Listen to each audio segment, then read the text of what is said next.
two, one. Blog Talk Radio. Hey there, truckers. Welcome to Redneckanize. All things trucking and then some. Hope you enjoy the show.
All right, everybody. Hey, this is Ed with Redneckanize Radio. It's Monday, August 8th? My goodness. And sad news to report. I was a big fan. I don't know about anybody else, but Olivia Newton-John passed away today, according to her family. And it was all over Facebook and news, and people were talking about it, and everybody was very fond of her. The America's sweetheart to me. I just... whenever I thought when I was a kid watching Grease, always pictured that the girl of my dreams would be just like Sandra Dee, which was Olivia Newton-John. So just thought I'd throw that out there. But this is Redneckanize Radio, live every weekday, 7 p.m. Eastern Time. You can call in at 515-602-9731. Be part of the conversation. Just hit 1. Appreciate everybody listening along. We're also on YouTube Live. You can go and chime in on there too. I got the comments pulled up right there. There they are, where I can see people commenting. If you're watching on YouTube, appreciate you saying hello, or you want to try to get on the conversation, call in 515-602-9731. Before we go any further, I want to thank one of our great sponsors, and the great sponsor I like to mention is Trucker Tools, the Trucker Tools app. You can check them out at truckertools.com. They are, you can download their app from your app store on your cell phone, whether it be an Apple or Android. They have their the app there. It's where you can book freight and track freight, of course. And then also, you could route plan, find fuel stops, or even maintenance facilities, truck stops, parking. They even have a place where you can get parking done there. So check that out. Like I said, that's Trucker Tools, the app for truckers, truckertools.com. And we appreciate all of their support right there. So like I said, we're talking about news, what's going on in the world today. There was a little report here in Texas where a woman got arrested. I guess she was the owner or the person in charge of handling all of the insurance payments for the company. And it was a gravel company, gravel hauling trucking company. And they were avoiding, they didn't pay like $9 million in their insurance fees. So that was one of the big things that they didn't do, was they didn't pay their insurance for their workers' comp. And they were it's based off of is what your employees make. You tell them, hey, my employees get made this much. Then they set the premium based on that number. She was lying about the number. She was lying that she wasn't paying those people that much. So her premiums were ultra low.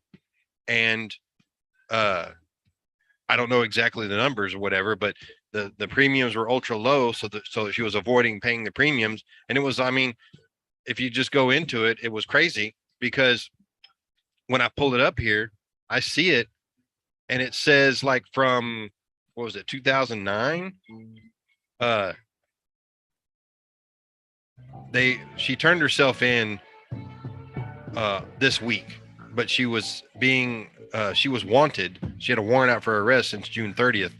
Between 2009 and 2016, Hall allegedly provided false payroll information to the Texas Mutual Insurance Company and concealed payroll reports to get lower insurance premiums on their extensive gravel hauling business. The scheme allowed the company and its owners to avoid more than $9 million in premium payments. So there you go. That's just crazy to me. So yeah, that was what was going on with that. And it's let's see, it was Bill Hall Jr. Trucking, and that's who it was. And the person was Francis Hall, was the person that got arrested, that turned herself in to the Travis County. Well, actually, they turned herself into police in Bexar County, which is down in San Antonio, and then the county that had a warrant out for arrest was Travis County, of course, is Austin. So that was, and it's basically the Texas workers' compensation system, that insurance program. So it's government controlled, government funded, that kind of thing. So you got to watch out for insurance. Is a big deal. Don't get out of paying your insurance, especially if you're an owner operator, independent, whatever. Don't get out of trying to pay for that insurance, because that'll definitely get you. So be careful with that. But anyway, that's what's going on over here, and we're just, like I said, taking your calls and seeing what else is going on, and we appreciate everybody joining us along. Let's see here. What am I doing? I had it pulled up and then I went back over, and we're going to do something else here. Whoops, passed it up.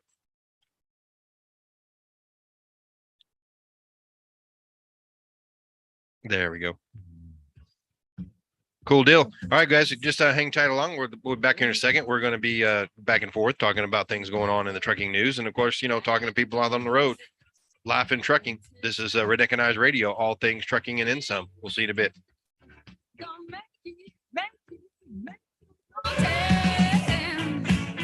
Got motion, restrained emotion. I've been driving, detour leaning, no reason. Just seems so pleasing. Gonna make you notice. Gonna use my arms, gonna use my legs, gonna use my style, gonna use my side step. Gonna use my fingers, gonna use my imagination, 'cause I gonna make you see there's nobody else here, no one like me. I'm special, so special. I gotta have some of your attention, give it to me. I got rhythm, I can't miss a beat. I got new skank, sorry, I got something. When can I tell? Gonna make you notice. Gonna use my arms, gonna use my legs, gonna use my style, gonna use my side step, gonna use my fingers, gonna use my imagination. We'd like to thank one of our supporters, DPF Regeneration. The folks at DPF Regeneration have always looked out for truckers. Today's technology in big trucks has gotten more and more complicated, especially when it comes to those particulate filters. DPF filters need to be serviced, cleaned, and sometimes replaced, and DPF Regeneration handles it all. They have the knowledge, the network, and the inventory to get what truckers need to stay out on the road making money. Give them a holler at 800-634-3010, or check them out at www.webacem.com. Plain and simple, DPF Regeneration.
Hey, what's going on, everybody? Hey, this is Ed with Redneckanize Radio. We're back.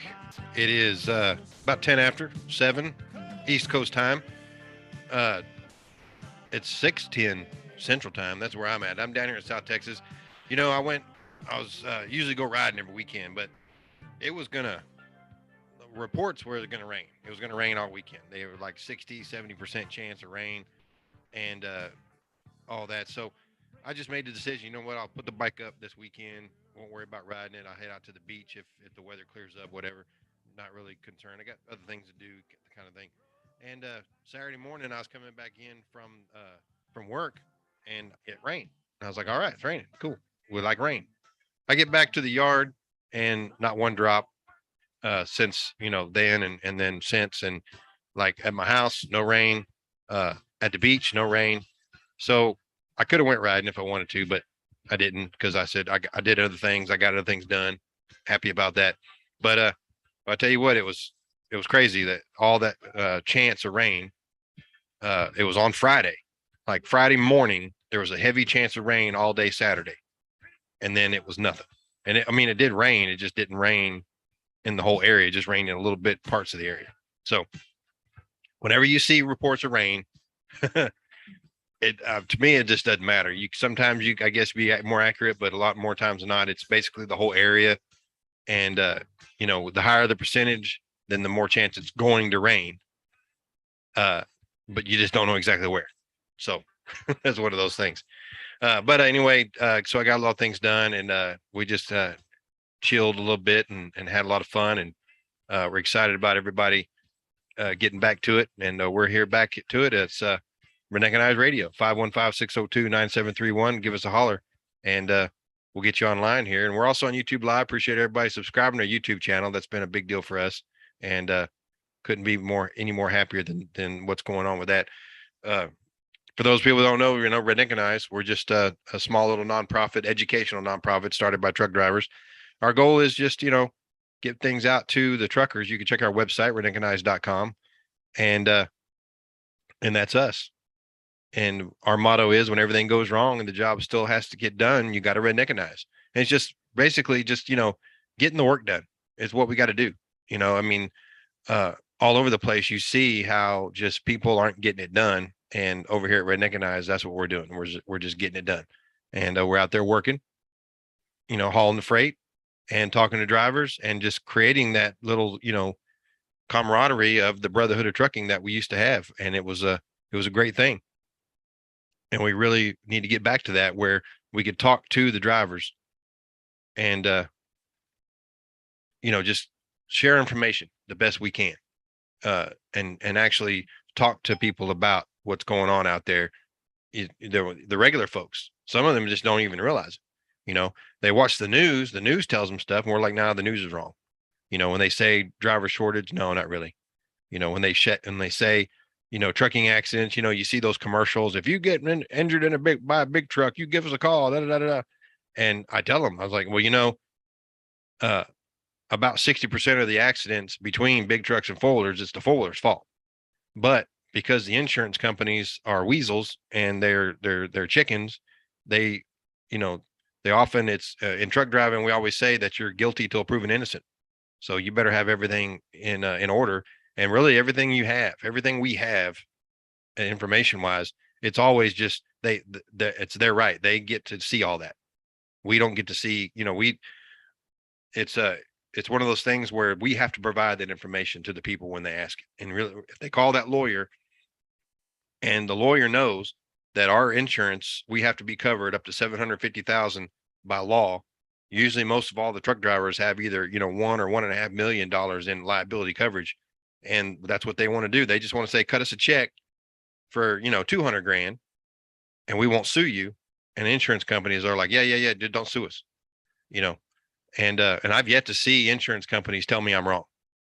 Okay. The insurance companies that truck drivers have, most of these big companies, the only ones that you probably wouldn't get paid are probably the companies that are self-insured.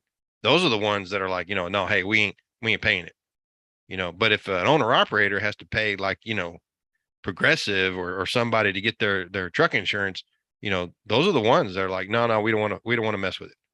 I got I got into an accident, actually involving a big truck. And, I had full coverage insurance. So I was covered no matter what. But it was like, okay, well, it was their fault. We have the report saying it was their fault, or, describing the accident. And what happened is that our insurance company, my insurance company, they said, hey, we went after the company to try to get reimbursed for the cost of the repairs, and we couldn't do it. You were out your deductible of $500, and we're out the cost of the insurance through your premiums of being full coverage. But they said we've exhausted all efforts, so we're no longer going after them. And it was like crazy, that it wasn't that big of a deal to them to do that, to pay that. So, insurance companies, I don't know, just like what Kramer always says, it's a write-off for them. And it's like, what is a write-off? They're the ones writing it off. Oh man. So anyway, that's what's going on out there. I try to, just like you said, try to explain to regular folks about how it's different than what they see in the news or on TV or whatever. So that's all I got to say about that. So I was looking at other news. I hope everybody is watching along, checking things out. But I was looking at it, and like I said, I just talked about the one of the co-owners of the Bill Hall Jr. Trucking Company out of Texas. They were arrested in an insurance fraud scheme. They were paying ultra low. They were lying about their payroll reports to get lower insurance premiums so that they could get, that they wouldn't have to pay. And it comes out to be that they frauded the insurance system, which is the workers' comp system that's run by the state. $9 million over the course of, what is it, like 6-7 years, 2009, 2016, $9 million. Crazy. It's got to be a pretty big company to do all that. So yeah, that's how it goes. And other news I saw on here that where was it? It was there was some talking about AB5 again. And I thought it was pretty cool. So I didn't pop up on that one. Let me see here. Hold on a second. Yeah, there's it was from FreightWaves. There you go. And what happened is that the Oakland port actually filed an injunction, like a restraining order. They said, hey, we got people protesting out here. Now this protest only went on for like a week. And at the first start of that protest, they filed a restraining order to prevent the truckers protesting from blocking the gates. So by the time it made it to court, the protests were over. Right. And what was the cool thing about it is that the judge said, I'm not going to issue this restraining order until I do more investigating. And so there was a lot of people that got these papers served to them for, being, I guess, sued or being told that they're being called to court or whatever. And there were a lot of them that weren't even part of the protest, but they were there. And the company, either their security team or somebody, they wrote down license plate numbers to all the vehicles that were there. And those are the people that got served. So if you took your car there, that's how they got it, is that kind of stuff. So I thought that was really weird that, they did that way. And it's like, well, that just goes to show you, when people have money, power, resources, that whatever they can do, they're going to do, and that's kind of the way the people that were doing it, you go to FreightWaves. We got this article here, and we'll see, where's my button? Yeah, right here. I'm going to post it here to our comments on our YouTube channel. And you can check it out. But what it is that they, when the drivers were protesting, the cool thing about it is that the union workers that were the longshoremen, the people that were moving the containers, working on the dock and all that, and at the port, they were actually helping the drivers say, don't stand over here, stand over here, block this gate, not that gate, and all that stuff. Because what we found out in this article here is that where was it at that I saw? No, that's the protest itself. Yeah, here it says while nearly 100 international longshore and warehouse union local workers refused to cross the protest line on July 19th as owner operators blocked the gates to the SSA terminal, Freightways was in Oakland and listened to some of the conversations between the longshoremen and the truck drivers outside the gates. Some offered tips on where to stand and hold up signs to block certain gates to be more effective. Others said the truckers need to arrive at the terminals before 6 a.m. to block gate access, or else the union workers would have no excuse not to work.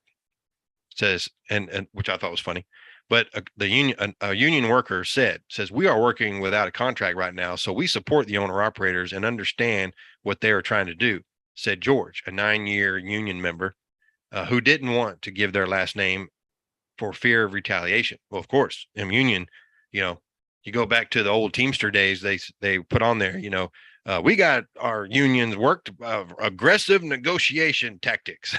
It's like busting windshields and, roughing people up. That's what they did. So, yeah. But, so, I mean, well, they're working without a contract, which means that they're working under their like old provisions, and the union leaders haven't negotiated a contract with the port.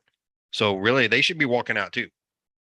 If that's what their goal is to get a contract, but they're working without a contract. They're told they can't, I guess they have a contract that they can't strike and all that, which, basically, so what's the union for? The only thing the union does is make the union leaders rich, is in my opinion. Because nowadays, with all of the requirements under the state laws, and really it's just the benefit of a company to take care of its workers, that you have, companies are out there giving decent benefits to employees. Okay. You don't have to be in a union to get really good benefits. Okay. You don't have to. So why are our unions, what is it now? They say like 12%, less than 12% of the private workforce. Most all unions now are all public unions. They're all government workers, and here, this would be technically government to me. I don't know. The port might be run by a private organization, but it's all government. They have government laws that allow them to, do what they need to do. What is it called? A priority, preference, jurisdiction, all that kind of stuff. So yeah, that's what I don't get about all that. But that's what it is. And, they're talking about what is AB5. So technically what's going on with the AB5 rule, if anybody's out there wondering, it is where one of the rules is that a contractor is defined by anyone that does work for a company outside the normal company's business operation. So basically, if the company is hauling freight, then it can't hire a contractor to haul freight. You can't do that. So the company would have to be technically maybe even like an insurance company, or, so what they're saying is that the port could hire the contractors under the port and work for the port. And the port could actually, if it is a private company, they could set up their own, company. And the worker could say, I'll work for you. You pay this stuff. I'll pay this stuff. You provide this stuff, and I'll do this stuff. It can work itself out. It's just the problem is that the company, if the company is a trucking company, they can't hire truck drivers as contractors. So I'm not real sure if the broker falls under that deal. Now, see, if you're a broker, you're hiring independent guys anyway. So the broker would have to set up its own, it would have to actually sign contractors and pay them like owner operators. So I don't know how that could work out. I'm not sure if the brokers are willing to do that, because there's a lot of cost involved in becoming that type of entity where you hire owner operators. So, you know, the owner operator is going to require, in order for you to be able to haul freight in and out of the port, you either got to be a company driver working for the freight company, or you got to be your own independent guy, which means you got to pay for your own insurance, you know, and really it's boiled down to just you're going to make more money, but you're also going to spend a lot more money. So that's the battle. And a lot of owner operators, I mean, there's a lot of them out there that have never gone independent just because of that simple fact that there's a lot of process to do that, you know. And there's a lot of people out there that have never been any type of leased owner operator, like they've never leased to a carrier. They've always been their own independent carrier, just for that reason, that they want to be able to have that power, and they're okay with spending that extra money and getting that money. So, you know, but the thing of it is, though, is in a great country like America, you should be able to do what you want to do. If I want to work for this guy and he wants to pay me like he wants, you know, whatever.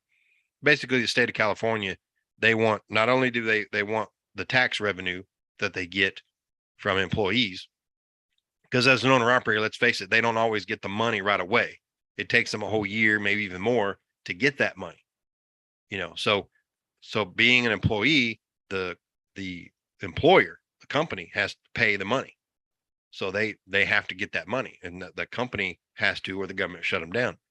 But not only that is that once they're employees, once they're not owner operators anymore, not contractors, that just opens the way for more union. You know, that's what California is all about. It's all about union.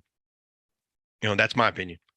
So, but you know, what else y'all got going on? Oh, here we go. I just flicked over and saw it. That's, I think that, there it is. That's Greg right there, isn't it? Yeah, that's me. Yeah. I didn't get you fired up, did I? I Listen. tried not to. No. I haven't had a chance to call in the last few days. Been busy, whatever. Everything under the sun going on. But a few years, well, quite a few years back, I was in the Teamsters. All right, as a driver for a company, I drove. We was part of the Teamsters. Now, my opinion on the unions. Now, you can, you know, people can, they can agree to disagree with me, but the only thing that I ever saw out of a union, whether it's United Steelworkers, the Teamsters, I don't care what union it is. In my opinion, the only thing that the unions do is protect the lazy workers that don't want to work. Right. If you have a company that's willing to pay you a decent wage, and they're paying, you know, decent benefits, and there's a lot of trucking companies out here right now that's doing just that. You know, and they're not union. They're not union. Yeah. But you ask them guys, you know, well, how come you're not union? Don't have to be.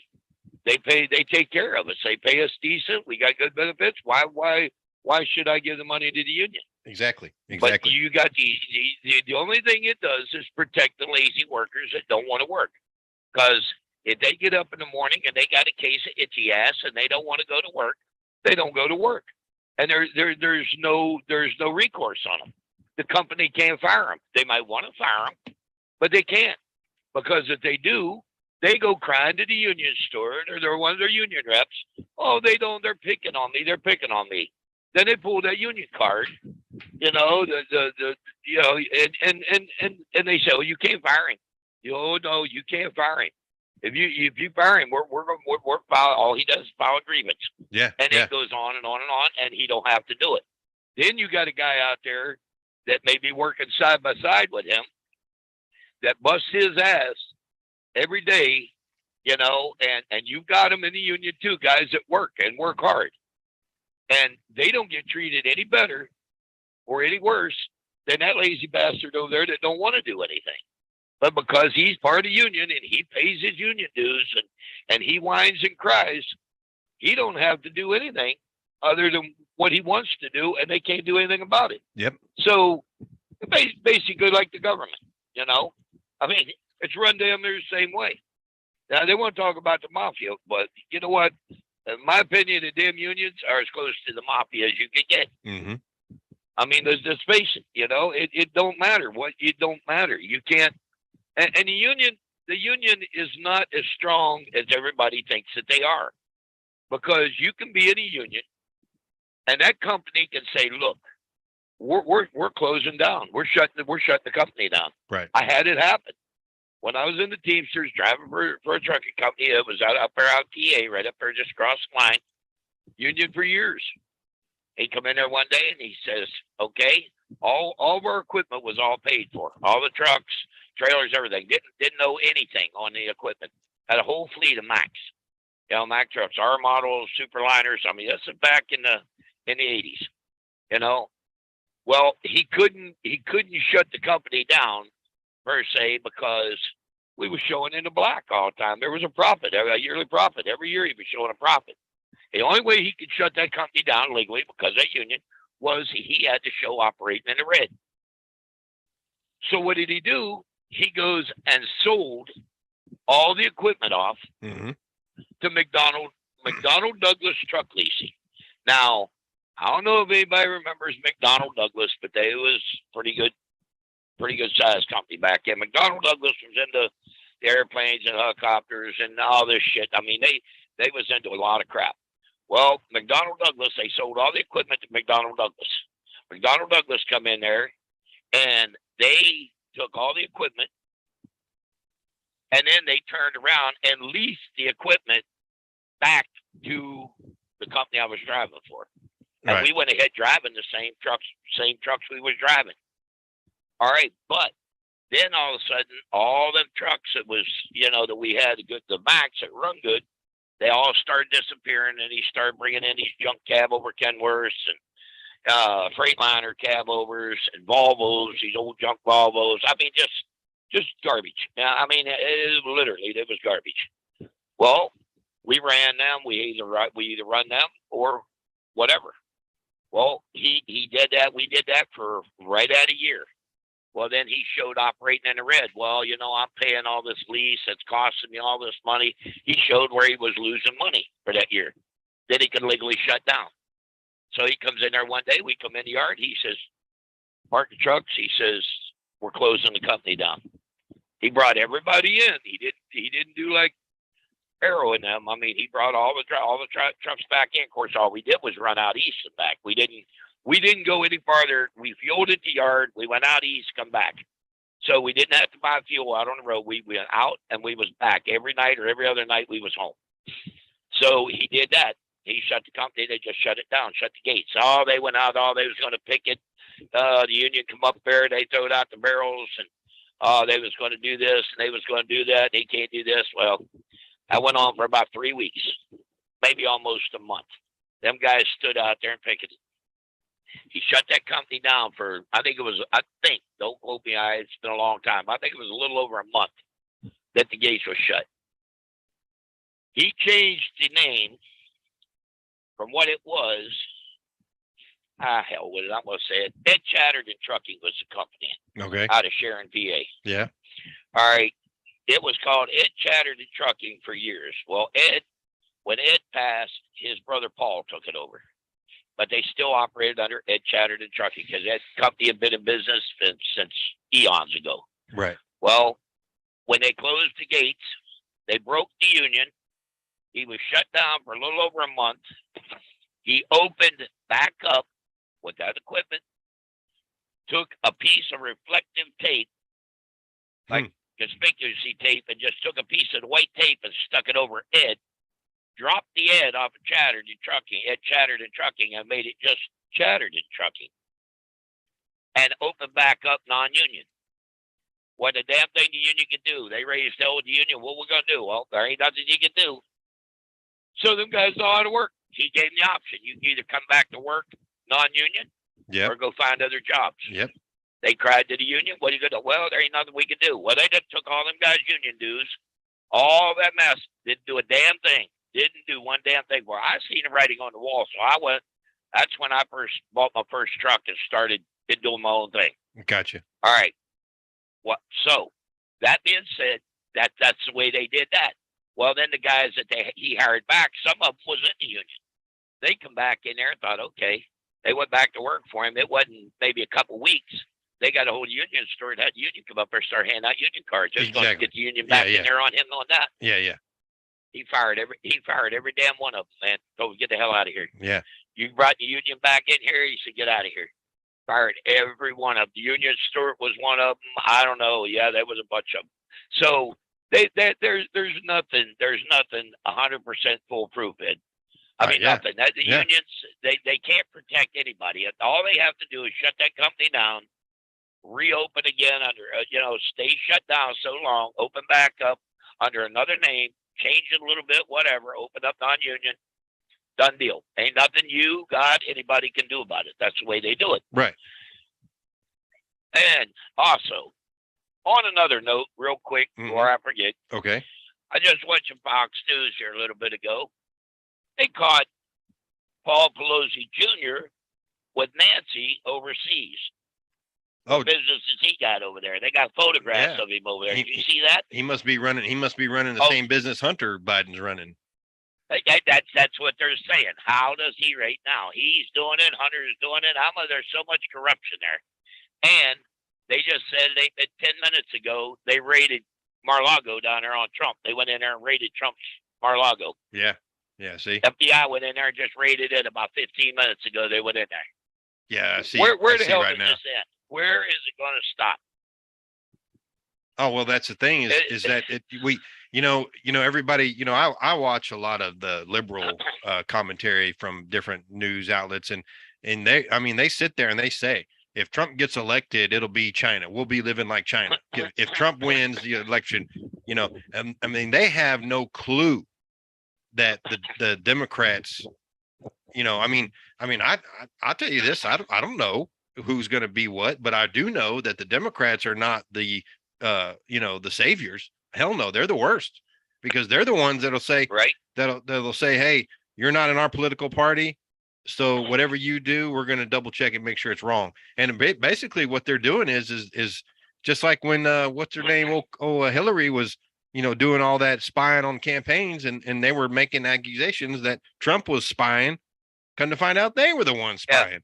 So yeah, I mean, that's right. They ain't raided none of their houses. They ain't raided none of theirs. I mean, I miss your ass. Yep. Well, I miss Ann Coulter. Bet your ass after the midterms, if we take the House and Senate back, and the Republicans get control again, you can bet your ass there's going to be a lot of subpoenas and a lot of shit hit the fan. I bet you they're going to do. I'm going to say the opposite. I'm going to say that they're just going to pussyfoot around and not do anything. They're going to do a lot of talking, and they're not going to do anything because the leadership of the Republican Party, what's his name from Kentucky, and that old boy McCarthy. I mean, they're a bunch of piss hands. They're afraid to take anybody off. They don't want to do any of that stuff. I mean, like Ben Shapiro always says, is mutually assured destruction. You go after me, I'll go after you, and that's what's going to have to happen. Right. You're just going to have to go after them just like they do. You can't, it's one of those things.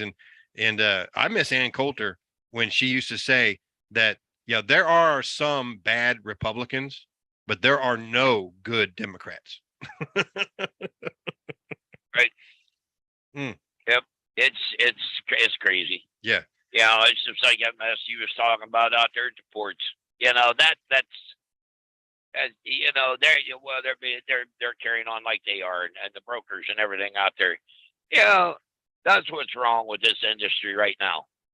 Everybody talks about, and even I've said it. I mean, you look around out here. It used to be, I'm talking probably 15, 20 years ago. You went out here, you seen trucking companies out here, and all the trucking companies had 4 or 5 digit. Occasionally you'd see a 6-digit DOT number.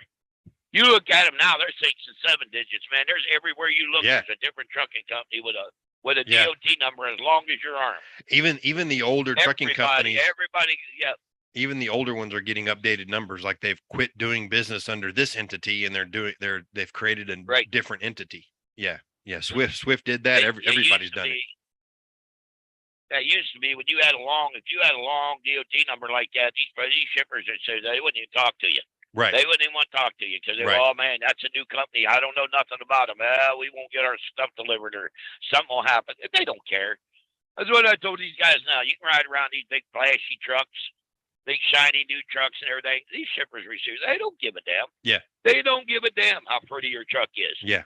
The only thing that you've got to offer now out here as a trucking company is service. If That's you it. can't provide them with good service, they don't give a damn what your truck looks like. They don't care what that driver looks like. They don't care. All they want is their stuff when they want it, and they want it in one piece. And they don't care. They don't care. Yep, I agree.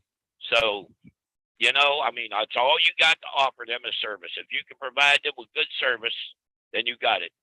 Tip called about a load for me today. Booked this load I got to pick up in the morning up in Greenville, Indiana, going over to PA. She talking to this broker, and he wants us to have 10 trailers spotted up in Streetsboro, Ohio, somewhere up there. 10 trailers spotted up there, and once that's moved, there's a company moving from there about 25 miles down the road to the other side of town or something. Said it'll last about probably, until they get everything moved. Said could be a month, could be 2 months. But there want 10 trailers spotted up there and wanted to know she had trailer. Well, I'll just me. But like I told him, I says, it doesn't matter if I can spot 3 trailers up there. I said, I can run my ass off back and forth, 25 miles. How long does it take you to go 25 miles? Right. Pick up a loaded one wherever they're moving from, take it over to where they're moving to, drop it off over there, bobtail back over, grab a load there. They could be loading another one. Take the loaded one over, bring the empty back, put it in the dock, grab another loaded one, take it back, and just shuttle it back and forth all week long. I mean, how fast, 10 trucks or 10 trailers. I ain't seen a shipper around that's unless they're huge, they can load 10 trucks in a day. I mean, they don't want to work like that. So they can't. Hell, a lot of times it takes them 5-6 hours to load you out here on a normal day. They're going to load 10 trucks in a day. Some of them take 5 hours to load one truck. I mean, I know for a fact after working in the office there in Dallas for Swift Transportation, they can't even do it. Like if you get a customer that says, "Hey, we need 10 trucks. We got 10 loads to load out." I mean, they're actually depending. It all depends on really what the boss wants to do. The terminal manager, the person that's in charge of booking freight, somebody from the top has to come down and say, go load those loads before you do anything else. And they'll miss pickups. They'll miss appointments and not pick up freight because they're told, okay, go pick those 10 up. That's a new customer. We don't want to piss them off. Go pick the freight up. And a lot of times they'll pick it up and what they'll do is they'll go pick up the freight, and then the driver will bring the trailer back to the yard, whether it be an hour away or 2 hours away, depending on what it is. They just need to get it picked up. And then once they get it picked up, it might sit on the yard for 5-6 days before they actually move it, and they'll just reschedule the appointment delivery because they got the freight now. It's like that. Remember the old days of the reason why they had to have laws against the household movers, because the movers would pick up your furniture and then hold it hostage and demand more money, and all that. Yep. And it really, all it boils down to is that it's not about more money. It's just that, okay, now we're going to get paid. We're going to make the money. We just can deliver it whenever we want. I mean, I had friends that worked for Frigidaire out of Fort Worth, Texas. They had a big, huge sign in their dispatch office that says, "Do not call Swift," because they know Swift will pick the freight up, take it back to their yard, and let it sit, and they'll just keep rescheduling the delivery appointments. And it's one of those pains. It was Menlo Logistics that controlled all the freight out of Frigidaire. I don't know what it is now. That was 10 years ago. So, but it was, I mean, they said, don't call Swift, because Swift will come over there with a local driver or some other driver that's out of hours, and they'll pick the freight up, and then they'll go back to their yard and drop it. And then it'll just sit there. And that's what these big companies can do. Yep. It's a circus out here. It is a circus out here. And it's only getting worse. Only getting worse. And what you said earlier last week about double booking the freight, brokers taking advantage, low freight. Yes. I mean, that's a big deal. And and for the last couple of days, I've been talking about that. And we as drivers, we just got to say no. Stop it. Just stop it. Well, I took last week I took a load from Pittsburgh to Detroit, went down to Indiana, picked the load up, took it back over to Warren, Ohio, right up there, 40 miles from the house, and I did it at home. And that's all I did all week. Right. I said, I'm not, if they can't come up on the money, I am not going to start the truck. Like I said, that guy at the truck stop over in Perrysburg the other day was buying a truck. He's purchasing a truck. And he jumped up off that chair and he said, hey, you guys are 4 or 5 of us sitting there in the driver's section. We was eating dinner, me and Donnie. And he looked at all 5 of us, sitting there. He said, hey, I got to ask you guys a question. And I'm sitting there, and of course, you know me. I sit there and look at him like, yeah, this ought to be good. He says, they just called me. He said, they want me to take this load, pick this load up. He says, 86 cents a mile. He said, is that a decent rate?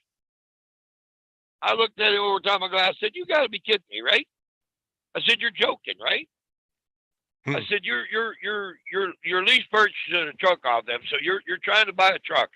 And you're willing to go out there and haul a load for 86 cents a mile. Well, I don't know. That's why I'm asking. Is that a decent rate or what? I said, wait a minute.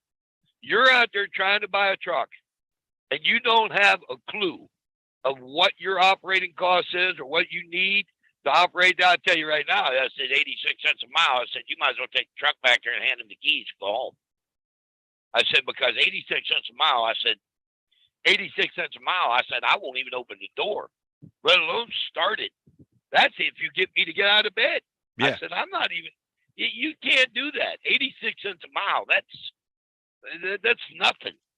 I said, that ain't even gonna begin to make you a living on that. I said, that's not even right. Right.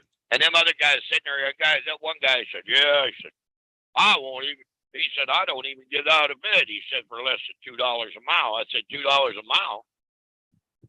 I said, $2 a mile? I said, you're another one. I said, well, here's your truck. And he pops up, I don't know, it's like a 2019 or 20 Kenworth or Pete, I don't know what he said now, but it was a new truck. It wasn't but a couple years old. I said, you're out there running freight for $2 a mile. He said, yeah. I said, now, I says, do you have your mirrors cleaned real good? Your windows all nice and clean so you got a good vision behind you and in front of you and everything? He looked at me and them other guys looked at me like, where the hell are you going? I said, seriously. And he says, where are you going with that? With that comment? I said, well, you better have them all clean, because I said, so you can see the repo man when he's coming after you, so you can dodge him. Because I said, if you're running for $2 a mile, I said, how in the hell are you making truck payments and buying fuel and paying your household bills and everything and your tax and everything on $2 a mile? I said, it ain't going to happen, man. I said, it's a matter of time until you're going to lose your ass. You're going to lose everything you got. You cannot operate that truck for $2 a mile. I said, if you do, you're not going home. You're going to be out here. You're going to live in that truck 24/7. You're going to run that truck to death 24/7. By the time you get that truck paid off, if you get it paid off, it's going to be junk.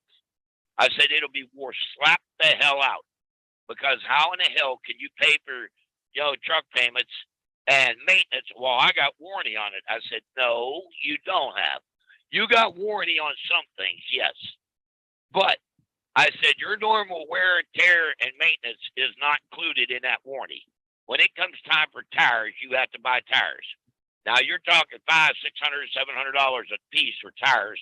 If you can find them anymore, they're getting tough. I said, now you got to buy tires. You got to buy the brakes. You got to buy brake drums. Anything else that wears out underneath there, you got to pay for that. You got to pay for your fuel, oil changes, everything else that comes along with it. That's normal wear and tear. Anything other than sensors or a mechanical failure on that engine or whatever that's under warranty, I said, which that's a fine line too, because I said, anytime something happens to it, I said, the first thing they're going to do is try to find some reason to put the blame on you so they don't have to cover it under warranty. I said, so where are we at here? I said, you can, again, agree to disagree with me, but that's the way it is. I said, you better figure out and know your cost per mile and what you're doing, because if you don't, you're out of business before you get started. That's it. He said, well, what are you driving? I said, well, I'll tell you right now, I ain't driving a new truck. Yeah. I said, my trailer's a year old, but I said, it's paid off already. I said, but my truck's a 98. Huh. Well, that's the trucks that they're wanting to get rid of because that's the one that's broke down. I said, really? I said, I rebuilt mine three years ago, a little over 3 years ago. And I said, knock on wood, I haven't had any problems with it. I said, how much problems have you had with that new truck already? Well, I've had a few sensors and stuff that was, I had to go back in for some warranty work. I said, you know what? I said, I rebuilt my shit outside in the damn driveway, complete engine rebuilt out in the driveway in the rain and the snow and whatever else come along. And I said, 300,000 miles later, I said, it's still running. I said, they take them in a garage in a dust-free environment. And I said, they can't get them to stay together for 200,000. I said, no, spare me that shit. I said, yeah, have a good day. I got up, walked the hell out there, paid my bill, left on. He sit there. I said, you going? You staying here? I'm going with you. Isn't that something? It's bullshit. Yeah. These guys are just, they'll haul whatever for whatever just because they got to eat. Well, there's more to this business than just putting food in your belly. You got to keep a roof over your head at home for your family. God forbid if you got kids and small kids at home or whatever. You got your household bills. You got to take care of your home. You got to take care of the truck. Yeah, you ain't gonna do it on $2 a mile, and pay for all that. You ain't gonna do it. I don't care. I don't care who you are. You can argue with me all you want. It ain't gonna happen. Exactly right. Yeah. It ain't gonna happen. Yeah, talking about other stuff too. There was a post on Facebook.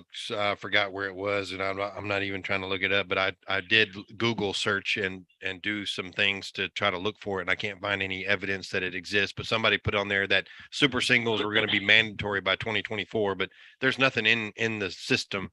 I don't see anything on the computer that says that at all. So super single is going to be mandatory by 2024. That's yeah. Okay. So what on all new trucks? That's what I would say. Trucks, that's what I would say is that it's like every truck. So there was an article here. It says the future of super singles, and this is in Canada. So it's wide base super single semi tires are replacing duals in the United States. Canadian truckers and farmers have been reluctant to make the switch because of confusing federal and provisional regulations. That was back in 2019. That's not anything new. But I mean, I don't see anything. I don't see anything in here that says that's going to happen. So, well, I don't know, but them things never has impressed me, and they still don't. Well, the funny thing is that Michelin came out with that little deal about how the fuel efficiency of the tires and how well it was, and depending on what tire you had was basically the fuel efficiency of that tire. And the funny thing about it is that that Michelin X1, which was like a $1,500 tire, was the most fuel efficient. That was the most expensive tire was the most fuel efficient tire. The other thing is that the next one down. So the next one that was more fuel efficient than any other tire wasn't a super single. It was a regular tire. It was basically, I forgot the name of the tire, but it was the tire that everybody pretty much had. Like Swift had those tires. All the new trucks that Freightliner made had that tire, and it was the next one down. So it wasn't a super single, but it was a regular tire, and it was the most fuel efficient. Then they had, I remember this because then they had another super single that was like fifth on the list. It was the XD, what was it called? XDN2. And that was XDN2, Yep. That was a super single, but it was like 5 or 6 on the list of most fuel efficient tires that Michelin made. So it wasn't even like the best one. And the funny thing is that every tire that Prime put on there, they all had super singles. Every Prime truck had super singles, and they wouldn't let you bring on another tire. They wouldn't let you bring on another truck. They would say, you got to drive our truck with our tires. We have the most fuel efficient tires on the market, the XDN2. And they're like, that's not the most fuel efficient. We got single tires that are more fuel efficient, and because they got a deal, because those tires were cheap, and the funny thing is that the tire that was the second most fuel efficient was not on the EPA list as the most fuel efficient. It was on the Michelin's list of most fuel efficient. And then the XDN2 was on the EPA list. So the EPA gave you a deal, a tax break for having the XDN2, but not the other single tire. So it was a big scam, big money thing, that they wanted super singles. My opinion, you want to weed out a lot of these companies. You want to weed out a lot of equipment, a lot of companies and everything. I'll tell you what they want to do. I'd like to see them outlaw recaps, period. Retread tires, just do away with them regardless. No recaps, period. Yeah, I mean, if these companies are doing so good, and they brag about their quarterly profits and how much money that they make, their annual profits and stuff every year, then why the hell they running around with recap tires on their trailers and trucks for, blowing tires apart, tearing equipment up, tearing other people's shit up? I had one blow one night. I caught it when my bumper bit the shit out of my bumper because the damn guy blew the tire and half the damn tire rolling around in the road. You ain't got nowhere to go. You're in traffic. Bullshit. Yeah. And then you know what? And the cops say, well, it's an act of God. It's a quick pay. There's nothing we can do about it. They're not responsible. Yeah. Meantime, I got $900 bumper bent all to shit because somebody can't afford new tire. A big company can't afford new tires on their equipment. I think here I am, a little guy with one truck and one trailer, and I run brand new tires. Yeah, Virgin tires. If I can't afford virgin tires on my truck, I don't need that piece of equipment. Yep. Well, I think a lot of it has to do the whole recap thing was kind of like, if you're an owner operator and you were, like I knew drivers that were constantly reusing their tires. They actually sent their tires to get recapped, right? And then they would reuse their own tires, right? Well, I think the biggest problem with all that is that, like you're saying, there's no law restricting Swift or Schneider from using recaps. Well, I don't want somebody that's not. If you're not in charge of paying for that tire, then you shouldn't be driving the truck with that tire. Because that's right. That's the whole thing. It's like if the driver of the truck doesn't own the truck, then that truck should have new virgin tires on the whole thing, even the trailer, because that's what what's it called? Rutherford, he'd always say that about running recaps or super singles. Like people say, I don't want to run super singles because if I get a blowout, and he asked, the question was, have you ever had a blowout on a tire that you paid for? And a lot of the times it's no, because I paid for that tire. I'm going to take care of it. The blowouts happen because you're not in charge of those tires. And a lot of times it's a trailer. An owner operator might be pulling a trailer and he's not in charge of the tires. We send in pictures. I'm a company driver. I send in pictures and they say, no, it's good. It's like, I tried when I first got my trucks and everything, I tried running recaps. I even took my casings and had them capped.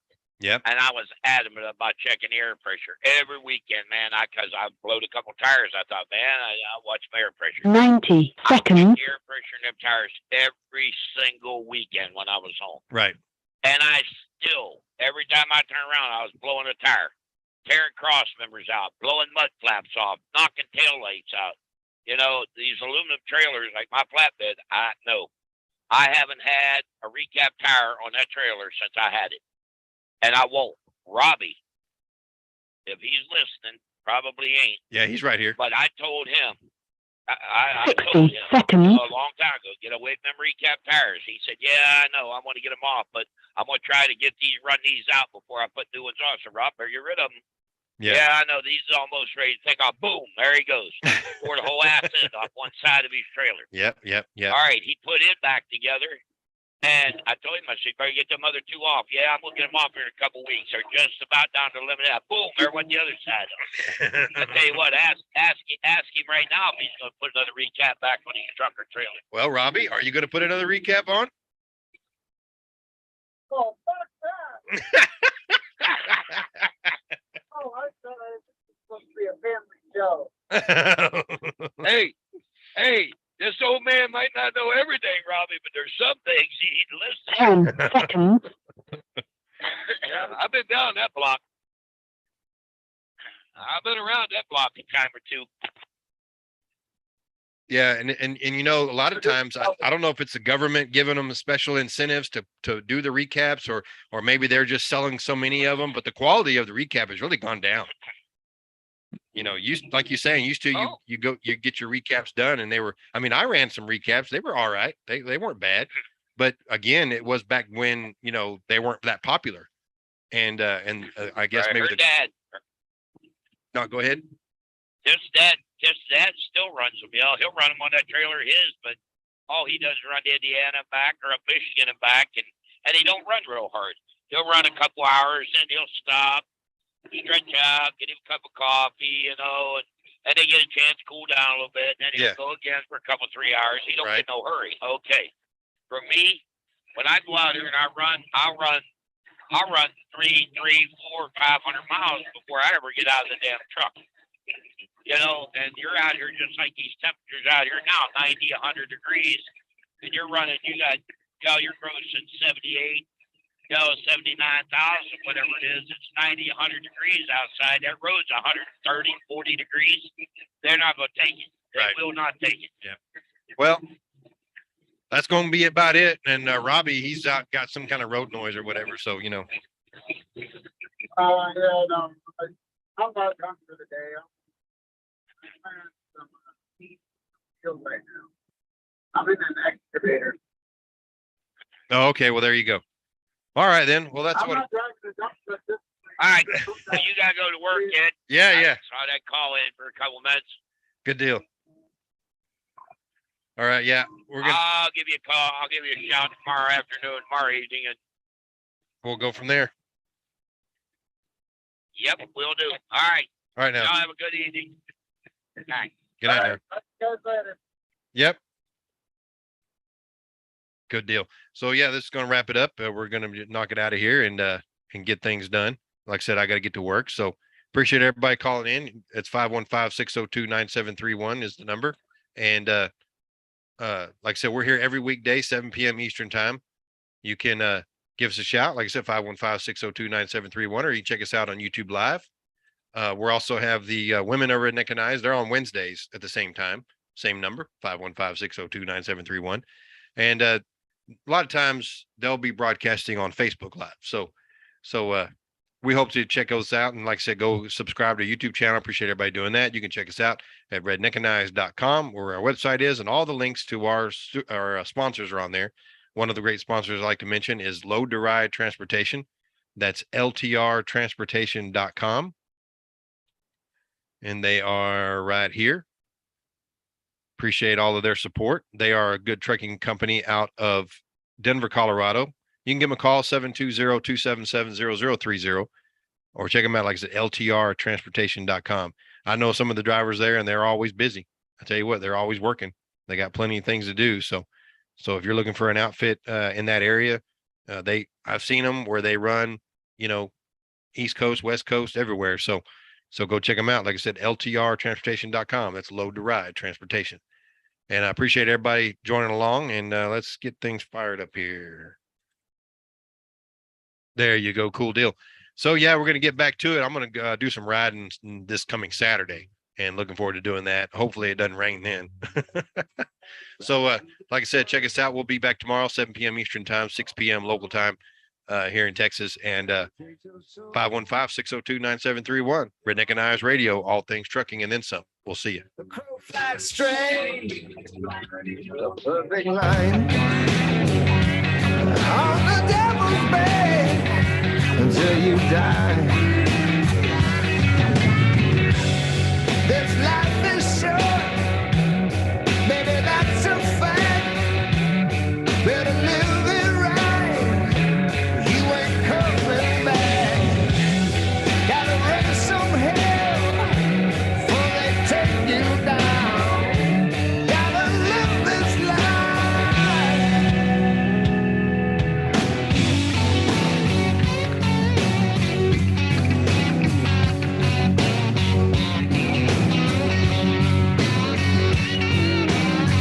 gotta look this world in the eye.